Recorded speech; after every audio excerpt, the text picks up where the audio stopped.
En esta presentación hablaremos del análisis cualitativo de cargas desconocidas en una línea de transmisión usando reflectometría de banda ancha.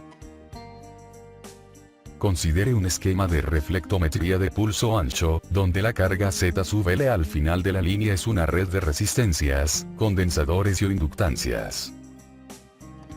Lo que se pide es determinar la señal que se vería en el osciloscopio producto de esa carga.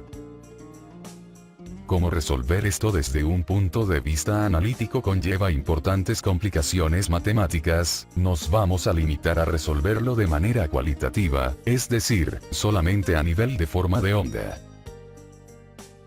Para ello vamos a remitirnos a tres posibles situaciones para la red que conforma Z sub L. Una red conformada solamente por dos o más resistencias conectadas en serie y, o en paralelo. Una red conformada por un único condensador y dos o más resistencias conectadas en serie y, o en paralelo.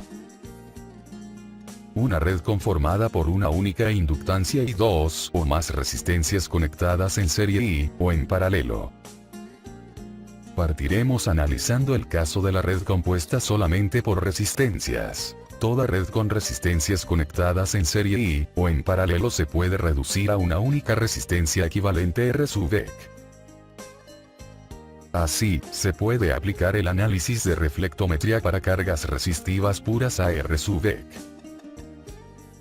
Conociendo R sub E, el voltaje incidente E sub I y la impedancia característica Z sub 0, se puede determinar el voltaje del escalón E sub T. Para los casos de redes con un único componente reactivo, sea este condensador o inductancia, hay que usar las equivalencias para ambos tipos de componentes en los instantes t al inicio de la exponencial, e infinito, al final de la exponencial. En el cuadro se muestran dichas equivalencias. El condensador actúa como cortocircuito en el instante t y como circuito abierto en el instante infinito. Por otra parte, la inductancia actúa como circuito abierto en el instante t y como cortocircuito en el instante infinito. En ambos casos, se verá una exponencial en el osciloscopio. Para condensador único, la exponencial será creciente, donde el voltaje al inicio E sub Tt es menor que el voltaje al final E sub T infinito.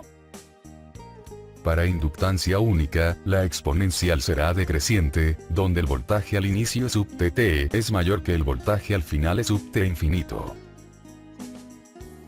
Tanto en el inicio como en el final de la exponencial, luego de reemplazar la componente reactiva por el cortocircuito o el circuito abierto, quedará una red de resistencias en serie y, o paralelo, la cual se puede reducir a una resistencia equivalente. Si R sub E T es la resistencia equivalente de la carga al inicio de la exponencial, y R sub E infinito es la resistencia equivalente de la carga al final de la exponencial, los voltajes E sub Tt y E sub T infinito se calculan a partir de esos valores, de la misma manera en que se calcula el voltaje del escalón en el caso resistivo puro. A continuación ejemplificaremos esto resolviendo un problema. Se aplica reflectometría a un cable coaxial sin pérdidas con impedancia característica de 50 ohms, 200 metros de longitud y velocidad de propagación igual a 2/3 de la velocidad de la luz en el vacío, terminado en la carga que se aprecia en la figura.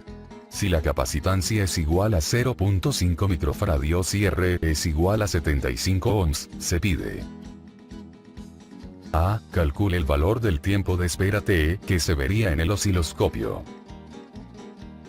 B. Calcule la permitividad dieléctrica relativa del dieléctrico entre los conductores del cable. C. Determine el comportamiento de la carga al inicio y al final de la exponencial. D. Determine el voltaje de la señal en el osciloscopio al inicio y al final de la exponencial.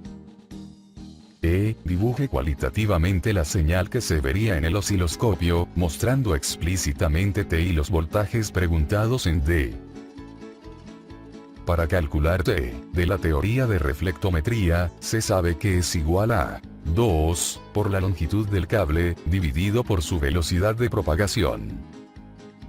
Reemplazando los datos y calculando, se llega a que T es igual a 2 microsegundos. Para calcular la permitividad dieléctrica relativa del cable, de la teoría de reflectometría, se sabe que es igual al cuadrado de la división entre la velocidad de la luz en el vacío y la velocidad de propagación del cable. Reemplazando los datos y calculando, se llega a que la permitividad dieléctrica relativa es igual a 2.25. Al inicio de la exponencial, la capacitancia C actúa como cortocircuito. A partir de ello, se reduce la red hasta llegar a una resistencia equivalente R sub T igual a 75 ohms. Al final de la exponencial, la capacitancia C actúa como circuito abierto. A partir de ello, se reduce la red hasta llegar a una resistencia equivalente R sub X infinito igual a 150 ohms. Usando el valor de R sub T, se puede determinar que el voltaje al inicio de la exponencial E sub TT es igual a 1.2 veces E sub I. Usando el valor de R sub X infinito, se puede determinar que el voltaje al inicio de la exponencial E sub T infinito es igual a 1.5 veces E sub I. En esta figura se aprecia un dibujo cualitativo de la señal que se apreciará en el osciloscopio. Se distinguen claramente la exponencial creciente y los valores de T, E sub TT y R sub X infinito.